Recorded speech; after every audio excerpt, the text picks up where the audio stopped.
E aí galera, tudo bem com vocês? Vamos aí para mais um 6x1 Responde, que é aquele quadro onde vocês fazem perguntas, eu as respondo em vídeo, você vem aqui nos comentários e faz uma outra pergunta para que eu responda na próxima edição, e assim a gente vai se retroalimentando até o fim dos tempos. Meu nome é Emerson Araújo, esse é o canal 6x1 e desde o início eu peço para você deixar o like no vídeo, se inscrever no canal caso ainda não seja inscrito, usar os comentários para deixar a sua opinião sobre cada um dos assuntos e também para fazer o seu questionamento para a próxima edição. Esse vídeo é feito com patrocínio do OneFootball, que é um aplicativo muito completo, tem tudo sobre futebol. Nessa temporada, mais uma vez, está transmitindo todos os jogos da Bundesliga, né, o campeonato alemão, além de seguir com aquele conteúdo informativo de sempre, notícias, estatísticas. Tem os melhores momentos de todos os jogos, tanto da Série A quanto da Série B do brasileiro. O OneFootball é um aplicativo totalmente gratuito, está disponível tanto para Android quanto para iOS. O link para você baixá-lo está aqui na descrição do vídeo. Começo com a pergunta do João Paulo Estevam dos Reis. Quando o Cruzeiro perdeu o primeiro jogo do campeonato para o Bahia, você também imaginou que seria mais um ano na Série B? Pensou que poderíamos subir ou sonhou que seríamos campeões? João Paulo, obrigado pela pergunta. Eu lembro bem que depois daquela derrota contra o Bahia, né, eu fiz a live, tava todo mundo assim bem chateado, eu também muito puto,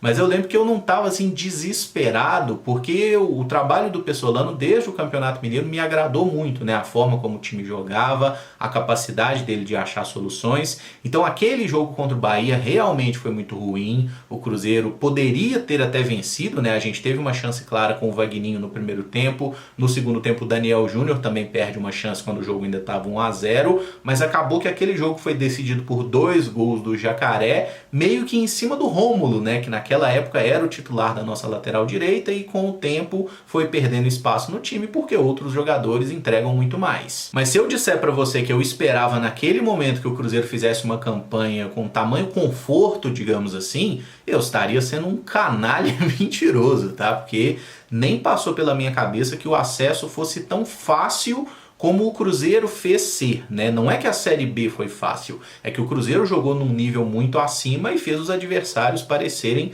piores do que eles são de fato. A gente realmente jogou muito bem, né? E eu tô muito com a frase do Rafa Silva na cabeça: ninguém treina como a gente, ninguém joga como a gente. Esse time do Cruzeiro, ele treina bem, ele consegue entregar nos jogos porque é um time que é muito influenciado pelo trabalho da comissão técnica. Mas a minha expectativa para essa temporada é de que o Cruzeiro conseguisse subir sim, tá? É claro que tinha aquele medo ali do negócio não dar certo, não encaixar, mas eu tinha muita confiança de que com o Cruzeiro tendo o salário em dia, o bom trabalho do Pessolano, a questão do campo e bola ia se encaixar como acabou se encaixando. Não imaginava que a gente fosse jogar num esquema com 3 zagueiros e que fosse dar tão certo, mas assim, gente, eu acho que deu até mais certo do que nos melhores sonhos que a gente poderia projetar, tá? Essa temporada tá sendo realmente mágica pra gente e o cruzeirense merece isso depois de tudo que a gente passou. O Leão Gonçalves pergunta: você acha que com o acesso garantido o Pessolano vai começar a escalar o time de outras formas, usando outras peças para ter certeza de quem fica e quem vai, ou você pensa que ele vai continuar escalando o time que vem dando certo para garantir a melhor temporada possível? Leon, obrigado pela pergunta. O Pessolano falou uma frase nas primeiras semanas dele aqui no Cruzeiro, né, de que ele,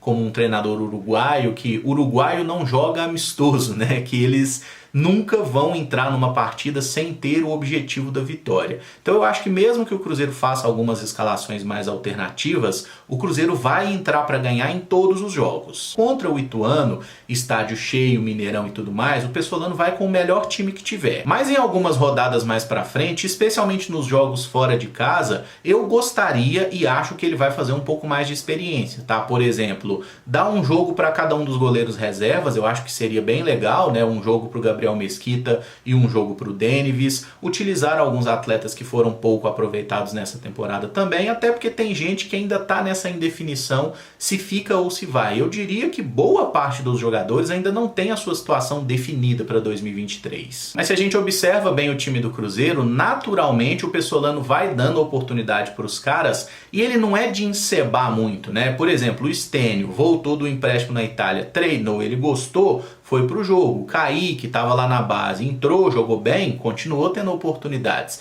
Lá no Campeonato Mineiro, o Pessolano surpreendeu todo mundo naquele clássico que ele meteu Daniel e Vitor Roque como titulares. Então ele não é um treinador de fazer muitas ressalvas. E tem um jogador que eu gostaria muito de ver jogando pelo Cruzeiro nessa Série B, que é o Ageu, o volante. Eu acho que é um cara que precisa ter mais oportunidades, até porque a idade dele de base está terminando agora e tem que ser tomada uma decisão, se ele vai ficar no profissional do Cruzeiro ou se ele vai deixar o clube para ser emprestado, enfim. E eu gostaria de ver ele jogando na Série B, que eu acho que a gente pode ter uma noção se ele está pronto para jogar pelo Cruzeiro ou se ele precisa de um pouco mais de rodagem. O Caio Henrique pergunta: particularmente, para mim, Mineiro é para fazer a base jogar, pelo menos a fase de pontos corridos. Em 2023, você acha que o Cruzeiro tem que dar minutos para a base ou experimentar os contratados para a Série A? Caio, obrigado pela pergunta, que acaba complementando o questionamento anterior, né? Eu acredito que o Cruzeiro não vai fazer um grande número de contratações na virada do ano, tá? Acho que vão chegar uns 5, 6 jogadores. Não imagino uma reformulação completa. Então isso que você falou, colocar alguns jogadores jovens para jogar, colocar os caras dessa base e eventualmente os contratados, dá para fazer tudo isso no Campeonato Mineiro, porque a gente entra ali na terceira fase da Copa do Brasil, então tem um espaço de treinamento maior entre os jogos. O Cruzeiro infelizmente não estará envolvido em nenhuma competição internacional na próxima temporada, nem tinha como, né? Só se a gente tivesse vencido a Copa do Brasil, o que era muito improvável. Então acho que o Cruzeiro vai treinar bastante, o Pessolano vai dar uma rodada nas peças sim, tá? E acho que dá para conciliar essa questão. Os jogadores que forem contratados terão minutos e alguns garotos que merecerem a oportunidade também. O Arlindo Reis pergunta: como o Vitor Roque já não volta mesmo, não seria interessante retirar o processo em troca do Atlético Paranaense e facilitar a liberação de Zé Ivaldo já já? Arlindo, obrigado pela pergunta. Eu acho que tudo isso pode ser devidamente conversado e negociado entre as partes, mas eu, se fosse responsável pelo Cruzeiro, eu não retiraria o processo nem a pau, tá? Eu iria até as últimas consequências nessa história aí, até porque com o processo corrente, o Atlético Paranaense emprestou para o Cruzeiro, por exemplo, o Pablo Siles, né? O departamento de futebol e o jurídico,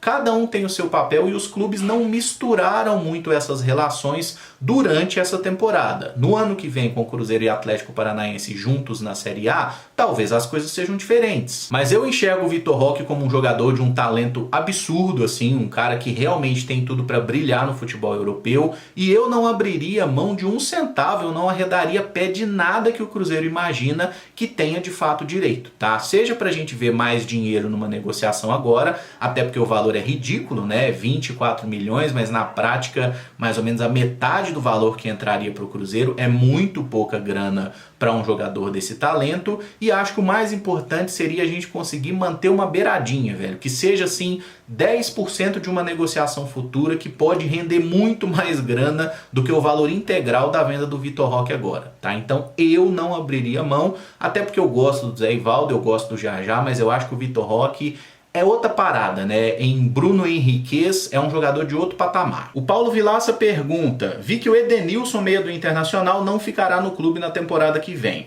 Para você, o Edenilson seria uma boa para o Cruzeiro? E financeiramente, ele cabe na política do clube hoje, entendendo que o salário é muito alto para os padrões salariais do Cruzeiro? Paulo, obrigado pela pergunta. Bom, você está dizendo aí que o Edenilson não vai ficar no Inter pro ano que vem, mas fato é que ele tem contrato com o Internacional até dezembro de 2024, tá? Então essa coisa de não vai ficar é até a página 2. Pode ser que ele não queira, pode ser que o Inter queira negociá-lo, mas o atleta tem contrato vigente até o fim de 2024 e dizem, inclusive, que o Edenilson ganha na casa de 800 mil reais. É óbvio que valor de salário a gente não tem essa informação com certeza, né? Mas é o que eu encontrei aqui de informação na internet que ele ganha nessa faixa. E ainda que o Cruzeiro tenha um orçamento mais interessante nessa próxima temporada, eu acho que pagar um salário de 800 mil reais para qualquer jogador está completamente fora de cogitação. Eu não vejo nenhuma possibilidade do Edenilson ser jogador do Cruzeiro. Ele é bom jogador? Sim. Ele casaria no esquema do Pessolano, eu acho que perfeitamente ali nesse meio campo. Mas seria um investimento que eu acho que nem faz sentido. O Edenilson já está com seus 32 anos, tem esse salário muito alto, então o custo-benefício não encaixa, né? Porque é um jogador que você gastaria para comprar, tem um salário alto e não tem a menor possibilidade de revendê-lo no futuro, tá? Então o Edenilson é muito bom jogador, querer que ele jogue no Cruzeiro, eu até gostaria, eu acho que ele casaria perfeitamente ali no box to box ali, sendo uma opção melhor até, né, do que São Neto Moura, o William Oliveira, o próprio Machado, o Edenilson é melhor que os nossos meio-campistas, mas o salário dele é mais alto que dos 3 titulares que a gente tem somados, então não dá. O Luciano pergunta: é impressão minha ou o Pedrinho BH tá mais distante do Cruzeiro? Luciano, obrigado pela pergunta. Não é impressão sua, o Pedrinho BH está mais distante do Cruzeiro, por quê? Porque nos últimos anos ele estava muito mais próximo do Cruzeiro do que um patrocinador deveria ser, né? Por quê? O Cruzeiro não tinha gestão, o Cruzeiro não pagava salário, então o Pedrinho funcionava como um bombeiro, né? Socorrendo o Cruzeiro de diversas formas em diferentes momentos. Hoje que o Cruzeiro tem uma organização mais adequada no departamento de futebol, o Pedro Lourenço é o patrocinador do Cruzeiro. Ponto. Ele gosta de aparecer, inclusive, né? Reuniu com o Ronaldo, aquele papo de camisa 10, trazer um jogador de aeroporto, mas na prática nada disso aconteceu, porque existe uma diferença entre o que o Pedro Lourenço fala, especialmente depois de tomar um goró, né? Vocês lembram? O Manuel tá chegando, o William Bigode também. No final das contas, nada disso aconteceu, porque o Pedro Lourenço ele é um torcedor. Acho que o amor dele ao Cruzeiro ninguém questiona. Ele ajudou o Cruzeiro no momento que ninguém queria ajudar. E todos nós, eu acho que devemos ser muito gratos a ele, porque esse cara salvou o Cruzeiro em diversas situações problemáticas de transfer ban e tudo mais. Mas hoje o Pedro Lourenço ele não é um cara ativo na administração do Cruzeiro como não tem que ser. Inclusive lá atrás, quando foi ofertado para ele esse cargo de ser um diretor de futebol, né, um cara aí o responsável, ele não quis. Vocês lembram disso? E eu acho que ele não tem que querer, porque o Pedro Lourenço é um grande torcedor, mas ele não entende muito de futebol não, viu gente? Assim, ele é um cara bacana demais, ajudou aí, mas não é o maior conhecedor de futebol do planeta. Ele é um cara passional como o torcedor naturalmente é, né? Então, assim, eu acho até melhor que essa relação seja de um torcedor que vai ajudar o clube eventualmente porque tem grana pra caramba, mas que seja algo pontual, que ele não seja o responsável pela administração. Vamos deixar a gestão do futebol do Cruzeiro com pessoas que entendam de futebol, tá? O Pedro Lourenço pode gostar muito do Cruzeiro, mas o entendimento de futebol dele não é o ideal. Assim como nós, gente. Imagina um de nós somos torcedores. A gente tem as nossas opiniões, mas nós não somos profissionais nessa parada. A Camila Nogueira pergunta: o Robert do Sub-17 é um bom prospecto para o ataque do Cruzeiro no futuro? Camila, obrigado pela pergunta. Sim, o Robert é um dos jogadores de maior potencial na base do Cruzeiro hoje. Ele é um garoto muito novo, né? Ele é de 2005 e nessa temporada ele tem atuado pelo Sub-17 e eventualmente pelo Sub-20 também, o que mostra que é um jogador que já está fazendo essa transição e que pode virar. Em 2022 ele tem 26 partidas e 7 gols pelo time Sub-17 e jogando pelo Sub-20 são 7 jogos e 3 gols marcados. O Cruzeiro passou por uma reformulação no final do Brasileiro Sub-20, né, em que vários jogadores deixaram o clube. O Robert jogou algumas partidas naquele período, o próprio Arielson também, que ainda é um jogador Sub-17, e neste momento, né, como chegaram alguns jogadores, até o Cauã, que está fazendo um monte de gol, centroavante, chegou o Denilson também, o Robert está jogando mais no Sub-17 nesse momento, mas na próxima temporada já deve estar mais integrado ao Sub-20 e provavelmente vai fazer parte do grupo da Copa São Paulo. Ele é um desses meninos que está no Cruzeiro desde muito criança, né? Há várias temporadas se desenvolvendo no clube. Eu torço muito para que ele consiga vingar no profissional, tá? Porque talento ele tem, ele é habilidoso, cai pelas pontas, sabe utilizar de forma bem legal assim os dois pés, inclusive. Acho que é um menino de muito futuro que a gente tem e daqui a pouco ele vai aparecer com mais destaque no Sub-20 e eventualmente recebe uma chance com o Pessolano também. Mas até pelo aspecto físico, né, ele ainda é bem magrinho, bem mirradinho, acho que ele precisa ganhar um pouco de massa pra gente pensar nele no profissional, mas na base ele já é um jogador bem interessante e tem um futuro muito bom. E para fechar, o Jim SPP pergunta: você acha que com seu conhecimento de futebol você conseguiria treinar um time subindo de divisão por divisão? Jim, obrigado pela pergunta. Eu não só acho, como eu tenho certeza, tá? Certeza de que eu não seria capaz de treinar um time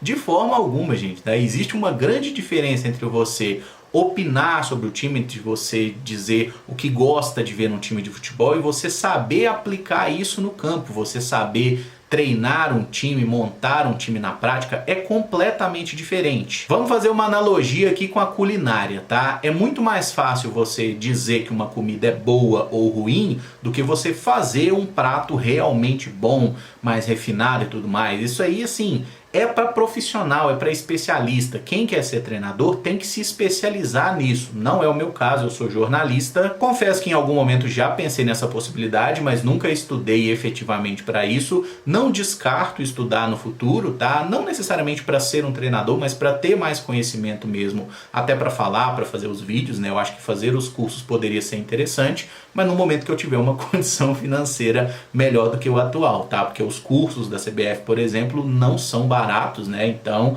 precisa de um investimento para isso, tá? Mas eu, como treinador, nenhuma possibilidade. Só no Futebol Manager. No Futebol Manager eu sou um puta treinador, inclusive. Estou fazendo um trabalho no Bolton da Inglaterra, peguei na 3ª divisão, estamos jogando Premier League, meio de tabela ali, sem sofrer. Daqui a pouco nós estamos pegando uma Champions. Mas vida real são outros 500, e entra até no exemplo aí do próprio Pedro Lourenço, né? Manja muito da gestão de supermercado e tudo mais. Pro futebol é diferente, tá? Então a gente falar de futebol, do que gosta, é uma coisa. Saber aplicar isso como treinador na prática é totalmente diferente. Eu não tenho a menor condição de ser um treinador hoje.